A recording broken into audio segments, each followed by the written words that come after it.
Hello, my people. Good day to you. Good morning, good afternoon, good evening. Whatever time zone you're listening to this, thank you for tuning in every single day to listen to me on Daily Mind Shift.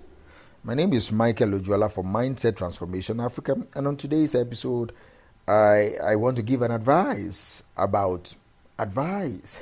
Let me anchor today's episode on this statement. Sometimes the best advice you can give is the advice you don't give. Sometimes the best advice you can give is the advice that you don't give.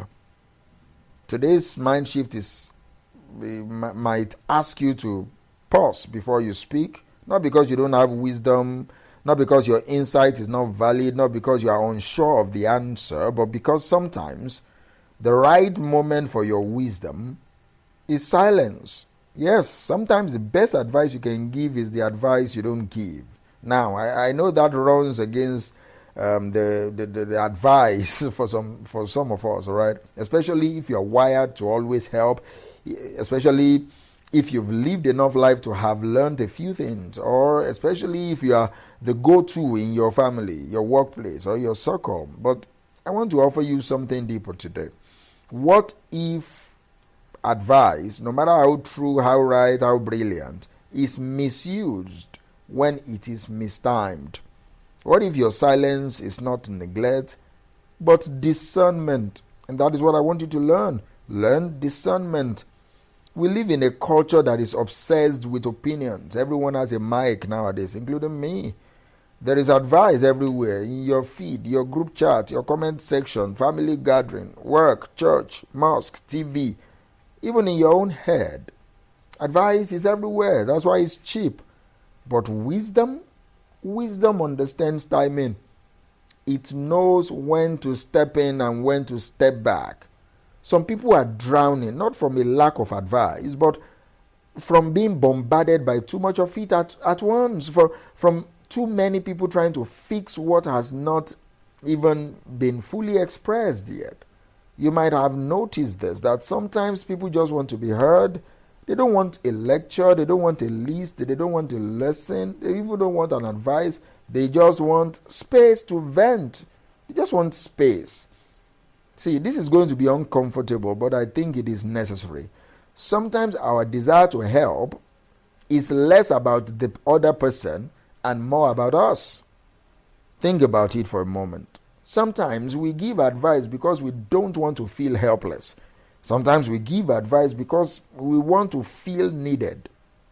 Sometimes we give advice because we like being right, and sometimes we give advice because we are uncomfortable with their pain.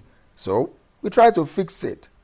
We try to slap words over wounds like a sticker on a cracked wall. But that urge to say something, you need to examine it.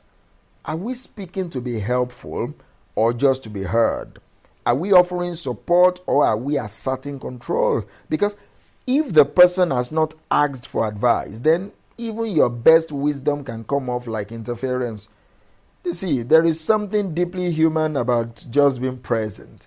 No wounds, no fixes, no steps, just presence. Think about the last time you were truly hurting. What stayed with you longer? Someone's advice or someone's presence? Think about it. See, silence can be a form of compassion, because I think silence says, I'm not here to solve you. I'm here to see you. I trust your process. I'm just nearby if you need me. You're not alone. Even in confusion, you are still valuable. Sometimes silence is more powerful than answers, and sometimes being there speaks louder than any paragraph could. See, let me say this. Even good advice, when dropped at the wrong time, can hurt more than help. I want you to picture someone freshly heartbroken.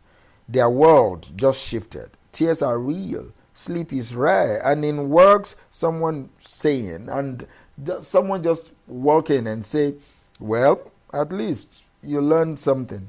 Or you will get over it. Or there are more fish in the sea. Or God has a plan. See, all those advices are technically true. All are potentially useful. But I think they are potentially useful later. Because in the moment, those advices are harmful. Why? Because advice that ignores emotion is not helpful. It is harsh. Let's call it what it is. Advice without empathy is noise. And sometimes silence with empathy is comfort. Let me say that again. Advice without empathy is noise. And sometimes silence with empathy is comfort. And that is important for you to take note of. Here's another lesson, another reason rather, why holding back your advice is often the better choice. People don't grow from instructions alone. They grow from experience, from wrestling with their demons, from wrestling with the questions, from stumbling and standing back up, from asking themselves, what do I really believe about this? When you swoop in to answer every question, you are robbing them of that journey. Because sometimes what people need is not your map. All right? They need your encouragement to walk. They need space to develop conviction, to feel their way forward, to trust that even in confusion, they are becoming stronger. Your silence can be a sign of trust in them. Because I think your silence will be saying, I don't have to direct your life. I believe you are capable of finding your own way through. That kind of trust is empowering. That kind of restraint, I believe, is love. Now, the question is, when should you speak? I need us to be clear on this. This is not about pretending you have nothing to offer, okay? Sometimes the right words spoken at the right time can shift someone's entire future. So, when should you speak up? Yeah, I think we should look at 3 simple filters. Number 1, were you asked? Did they ask you for the advice? Unsolicited advice, I believe, often feels like criticism, even if it is kind. If someone opens the door, then walk through it. If the door is closed, respect it. And another thing you should consider is, are they ready for the advice in the first place?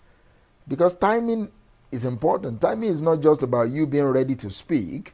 They also must be ready to hear you. Check their body language. Check their energy. Check their words. If they are in survival mode, give them your presence, okay? Don't pressure them. Give them your presence. And can you say it gently? Another thing you must consider is, can you be nice? All right? Can you say it gently? I try to apply this often. Sometimes I fail. Can you say it gently? Because tone matters as much as truth. How you say something is very important. Advice without compassion feels like correction, but advice with care feels like a gift. Let me tell you something a little bit personal. Some of the greatest turning points in my life did not come from sermons or books or podcasts or even motivational quotes. They came from quiet examples. They came from people who lived in a way that showed me a better option.